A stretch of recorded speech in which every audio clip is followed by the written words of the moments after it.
Assalamualaikum warahmatullahi wabarakatuh. Kali ini kita akan membahas tentang perlawanan terhadap kolonialisme sebelum lahirnya kesadaran nasional. Nah, seperti apa materinya? Silakan kalian simak slide berikut ini. Sebelum kita bahas tentang perlawanan-perlawanan, sebelumnya kita bahas dulu mengenai kebijakan-kebijakan pemerintah kolonial yang akhirnya memicu terjadinya suatu perlawanan. Nah, yang pertama ada kebijakan pemerintah Portugis, ya, yaitu memonopoli perdagangan rempah-rempah, kemudian penyebaran agama Kristen. Kemudian kebijakan VOC, ya, masih sama tadi, adanya monopoli perdagangan yang dilakukan oleh VOC, ya, atau melakukan kecurangan-kecurangan dalam perdagangan. Kemudian VOC juga melakukan campur tangan, ya, dalam masalah internal kerajaan. Contoh misalkan menaikkan raja atau menurunkan raja. Ya, itu juga salah satu yang menyebabkan terjadinya perlawanan terhadap pemerintah kolonial. Ini adalah ciri-ciri perjuangan melawan pemerintah kolonial, ya, sebelum lahirnya kesadaran nasional. Ya, ciri-cirinya yang pertama adalah bersifat lokal, ya. Maksudnya itu tidak menyeluruh secara nasional, ya. Kemudian yang kedua bergantung pada seorang pemimpin karismatik, ya, atau pemimpin yang dianggap memiliki kelebihan atau kesaktian, kekuatan. Kemudian yang ketiga perlawanan menggunakan kekuatan senjata, ya, jelas, belum menggunakan diplomasi. Kemudian yang keempat mudah dipecah belah, ya, atau yang kita kenal dengan politik adu domba atau divide et impera, ya, sangat mudah dipecah belah seperti apa yang dilakukan oleh VOC ketika itu.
Nah, kemudian mengenai pengaruh kolonialisme terhadap agama, kesenian, dan bahasa.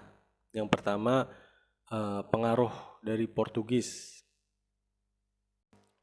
Menurut Lambert, umat Kristen tertua di Indonesia adalah Katolik, dan penyebaran agama ini dimulai jauh sebelum kedatangan Portugis, yaitu sejak abad ke-14. Tetapi penyebaran agama Katolik dengan pengaruh yang lebih besar datang ketika masuknya bangsa Portugis ke Nusantara. Kemudian dalam bidang kesenian dapat kita lihat yaitu seni musik keroncong ya, yang berasal dari Portugis yaitu pada abad ke-16 yang disebut dengan fado. Kemudian dalam bahasa, banyak sekali kosakata bahasa Portugis yang diserap ke dalam bahasa Indonesia. Salah satu contohnya adalah seperti biola, itu viola, meja, mesa, dan sebagainya.